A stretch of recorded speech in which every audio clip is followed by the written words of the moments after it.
네, 오늘장 선전략 시간입니다. 이제 설 연휴가 얼마 남지 않았습니다. 1월 증시도 참 재미가 없었는데 2월 증시 기대를 했음에도 불구하고 뚜렷하게 큰 흐름은 보이지 못하면서 여전히 지지부진한 움직임 나타내고 있는데요. 그렇다면 이 재미없는 시장 안에서 시장을 이길 수 있을 만한 종목은 어떤 게 있을까요? 함께 찾아보도록 하겠습니다. MTN 프로의 박정석 전문가와 함께합니다. 안녕하십니까? 예, 안녕하세요. 네, 일단 어제 시장 흐름을 살펴보면 중국 증시가 급반등을 했음에도 불구하고 우리 증시는 오히려 뒤로 밀려나면서 코스피가 1924선에서 1900대 초반까지 내려앉았습니다. 외국인과 기관 모두 다 소폭이긴 합니다만 동반 매도를 보여줬는데요. 왜 중국 증시와 동참하지 못했을까요? 아무래도 최근에 지난주부터 해서 우리 국내 증시가 좀 올랐습니다. 이 4일 연속 이제 올랐고, 단기간에 좀 오르다 보니까는 아무래도 또 내려오는 기술적인 저항선에 이제 부딪힐 수밖에 없는 상황이었었기 때문에 기술적으로만 본다면은 굉장히 자연스러운 이런 조정이 아니었는가 하는 생각이 듭니다. 다만 이제 지난 1월 달 같은 경우에도 중국 증시보다는 이 국제 유가와의 어떤 흐름에 우리 국내 증시라든지 다른 글로벌 증시가 굉장히 많이 동조화했었죠.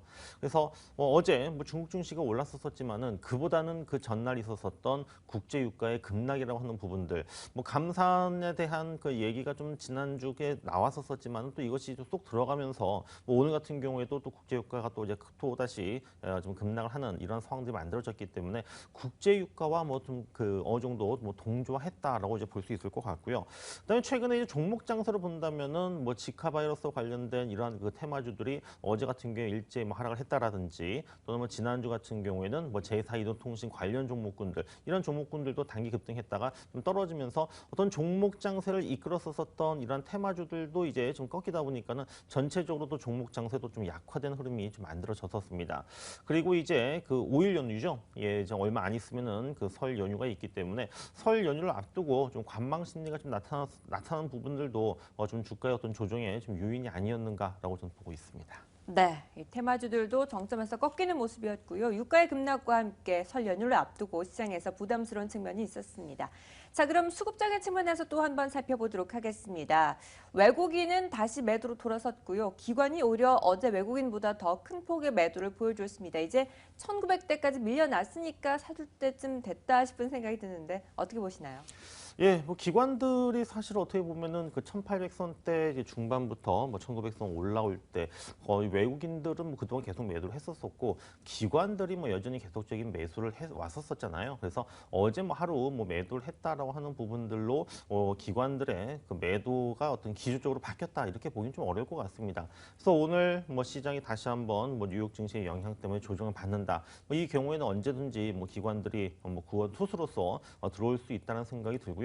설 연휴 이후 같은 경우에도 지금 당장은 좀 단기간 또 조정이 어떤 좀 그림자가 드리워지고 있지만은 전체적인 시장의 흐름들은 제가 볼 때는 2월 중순 이후에는 또 그 어떤 긍정적인 흐름들을 만들어낼 수가 있기 때문에 이 부분에 대해서 베팅을 한다고 했을 경우에는 기관들은 시기적으로 언제든지 들어올 수 있는 그러한 그 주변 환경적인 조건들을 갖추고 있다라고 보면 될 것 같습니다. 네, 언제든지 기관은 매수해줄 태세를 갖추고 있다라고 보시면 되겠습니다. 자, 그리고 일단 설 연휴가 지나고 나면 금통위가 열리게 됩니다. 그러면서 금리 인하에 대한 재기론이 펼쳐지고 있는데 금리 인하가 단행이 될지 또 만약에 금리 인하가 되지 않는다면 시장은 또 어떻게 전개가 될지 궁금하네요. 어떻게 예측하시나요? 예, 시장이 지금 금리 인하 갖다 기정사실화해서 거기에 맞춰서 움직이고 있다라고는 저는 보지 않고 있고요. 어떤 기대감이라고 하는 부분들은 있습니다만은 얼마 전까지만 하더라도 지금 미국의 이제 금리 인상을 좀 필두로 해서 지금 그 전반적으로 이제 금리가 이제 올라가지 않을까라는 이러한 그 우려감들이 지금 컸었던 상황인데 최근에 좀 경기 둔화의 어떤 움직임들 이런 부분들이 또 이제 만들어지다 보니까는 각국의 어떤 중앙은행 같은 경우에는 지금 이제 다시 한번 또 양적 완화를 좀 강화시키려고 하는 이러한 좀 흐름들을 만들어내고 있어서 아마 이제 우리 그 한국은행 같은 경우에도 좀 여기에 맞게끔 아마 좀 통화 정책을 펼치지 않겠는가라는 이런 기대감들이 반영되는 것 같습니다. 하지만 당장 좀 2월 달에 금리를 인하하기보다는 좀 총선 전에 좀 그 3월 달이 어떻게 보면 최적의 적기가 아닐까라고 좀 보고 있기 때문에 저는 2월보다는 좀 3월 쪽에서 좀 금리 인하 가능성을 좀 봐야 되지 않겠는가라고 좀 생각을 하고 있습니다. 네, 오히려 2월보다는 3월의 금리 인하 가능성이 더 크다라고 조심스럽게 언급을 해주셨습니다. 자, 그리고 기업들의 실적 발표도 계속 이어지고 있습니다. 오늘도 대거 기업들 대기를 하고 있는 상태인데요. SK이노베이션, 현대산업 그리고 컴투스 같은 종목들이 있습니다. 그 가운데 주목해 볼 만한, 기대해 볼 만한 기업은 어떤 기업이 있을까요? 예, 오늘 뭐 말씀해 주셨던 대로 뭐 굉장히 좀 많은 그 기업들이 좀 실적 이제 발표를 하게 되는데 말씀해 주셨던 그 뭐 종목들 중에서는 좀 현대산업이 뭐 최근에 주가의 흐름도 탄탄하고 그리고 뭐 4분기 실적도 뭐 예상치에 좀 부합하는 결과를 내놓을 것으로 보이고요. 실적 시즌이 이제 뭐 마무리가 되는 이러한 그 시점에서 뭐 지난 4분기 실적도 중요하지만은 현재 진행되고 있는 1분기를 포함한 올해 어떤 상반기 뭐 길게 봤을 때는 올해 전체적인 실적 전망이 더 중요한 부분들이 아닌가라는 생각을 합니다. 그래서 현대산업 같은 경우에는 뭐 주택 부분 같은 경우에는 안정적인 어떤 실적 부분들이 지금 만들어지고 있고요. 그리고 비주택 부분들, 뭐 면세 사업이라든지, 뭐 항만 사업이라든지 이런 그 비주택 부분들도 이제 실적이 지금 상당히 좋아지고 있기 때문에 기존의 어떤 주택 비중이 좀 상당히 높았었던 부분에서 성장성 부분에 좀 굉장히 좀 한계를 가져왔었지만은 좀 이 부분이 이제 성장성에 좀 높은 점수를 주면서 좀 주가에도 좀 탄력을 강화시킬 수 있을 것으로 보이기 때문에요. 저는 뭐 이들 종목들 중에서 현대산업을 좀 주목해서 봐야 되지 않겠는가라고 저는 생각을 하고 있습니다. 네, 이 가운데에서는 그래도 시장 예상치에 부합하는 실적을 내놓을 현대산업에 주목해보자라는 의견 제시해 주셨습니다.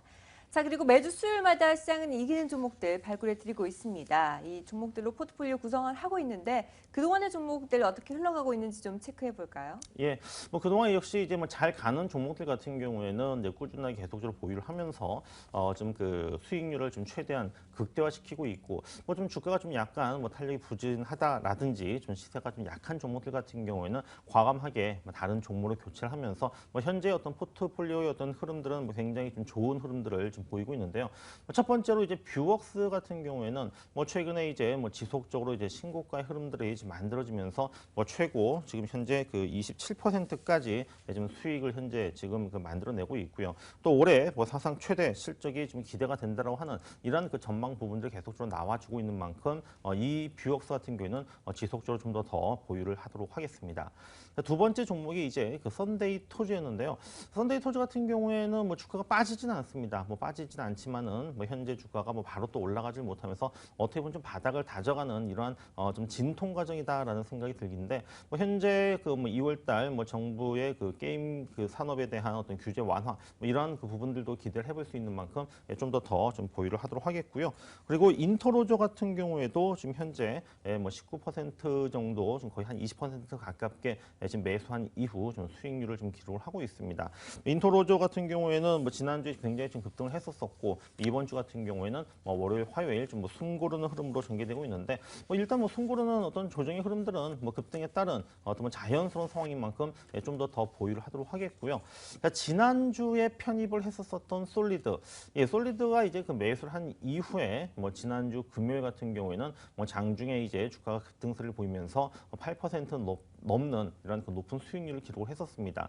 솔리드의 경우에도 뭐 통신 장비주이다 보니까는 뭐 제사이동 통신 관련 좀 이슈가 만들어지면서 급등세를 보였었는데요. 하지만 이제 뭐 아시다시피 이제 불발됐지 않겠습니까? 그러면서 좀 탄력이 좀 떨어지고 있었기 때문에 단기적인 좀 이슈가 일단 소멸된 만큼 솔리드 같은 경우에는 현재 매수가 근처에서 일단 포트에서 제외를 하도록 하겠습니다. 네, 솔리드를 제외하고는 대부분 종목들에 대해서는 보유 의견을 제시해 주셨습니다. 자, 그럼 이번 주에 또 한 번 노려볼 만한 종목 어떤 종목이 있을지 궁금한데요. 하나 꼭 집어주시죠. 예, 오늘 지금 가지고 나온 종목은 바로 제노포커스라고 하는 종목인데요. 이 제노포커스는 어떤 회사인가? 바로 이제 효소를 만드는 회사입니다. 자, 효소에는 뭐 여러 이제 그 쓰임새가 이제 굉장히 많이 있는데 지금 효소의 어떤 그 제품의 이제 그 내용들을 보게 되면은 아마 학창 시절에 그 생물 시간에 좀 배웠었던 이런 그 용어들이 많이 나오게 됩니다. 뭐 카탈라제라든지 뭐 락타제, 뭐 피타제 이러한 그 산업용 효소를 갖다가 지금 현재 생산을 하고 있고 뭐 이 효소라고 하는 부분들은 앞으로도 쓰임새가 굉장히 지금 커질 것으로 보이기 때문에 지금도 시장 규모가 굉장히 크지만은 뭐 향후에는 더 커질 가능성이 굉장히 좀 높다고 보시면 될 것 같습니다. 향후에는 그 리파자 제품까지도 지금 이제 개발하면서 의료용 효소 시장까지도 지금 진출할 것으로 전망이 되고 있기 때문에 2, 3년 내에 지금 한 300억 정도 이렇게 좀 매출이 좀 크게 발생할 수 있는 제품군을 보유하고 있는 만큼 오늘 그 제노포커스를 좀 편입을 하도록 하도록 하겠고요. 매수 가격은 22,500원에서 23,000원 사이 구간, 목표 가격은 3만 원, 선별매 가격은 2만 원으로 비중 20% 담아보도록 하겠습니다. 네, 제노 포커스에 포커스를 맞춰보시기 바라겠습니다. 자, 그리고 오늘 장중에 개인 투자자들을 위해서 또 공개 방송을 진행하신다고 하던데 자세한 내용 알려주시죠. 예, 오늘 그 MTN 프로 그 사이트에서 이제 그 장중에 이제 공개 방송을 진행합니다. 9시부터 이제 장 마감 때까지 저와 함께 하루 종일 어떻게 보면 그 호흡을 갖다가 이제 맞춰가면서 오늘 좀 시장을 좀 대응하려고 생각을 하고 있는데요. 자, 반드시 잡아야 될 상반기 시세를 어떤 크게 분출할 수 있는 유력주들, 뭐 제가 이제 이 방송을 통해서도 좀 좋은 종목들 소개를 해드리고 있습니다만은 그 종목들 말고도 더 많은 종목들, 반드시 잡아야 될 종목들이 있습니다. 이 종목들을 제가 과감하게 좀 공개를 좀 해드릴 테니까요. MTN 프로 사이트로 들어오셔서 좀 저와 함께 오늘 공개 방송을 진행을 좀 하셨으면 좋겠고요. 어떻게 들어오는지 모르시겠다라고 하시는 분들은 안내 전화 02-2077-6200번으로 전화를 주시면 아마 자세하게 좀 들어오시는 방법 설명을 들으실 수 있을 것 같습니다. 네, 이렇게 대시세를 분출할 만한 예정주들을 무료로 공개해 주시는 건가요? 예, 뭐 공짜입니다. 아, 네. 오늘 아주 좋은 기회 꼭 잡으셔서 성공 투자하시는데 보탬이 되시길 바라겠습니다. 무료라고 하니까요. 챙겨가 보시기 바라겠습니다. 네, 지금까지 MTN 프로의 박정석 전문가와 함께했습니다. 말씀 감사합니다. 예, 감사합니다.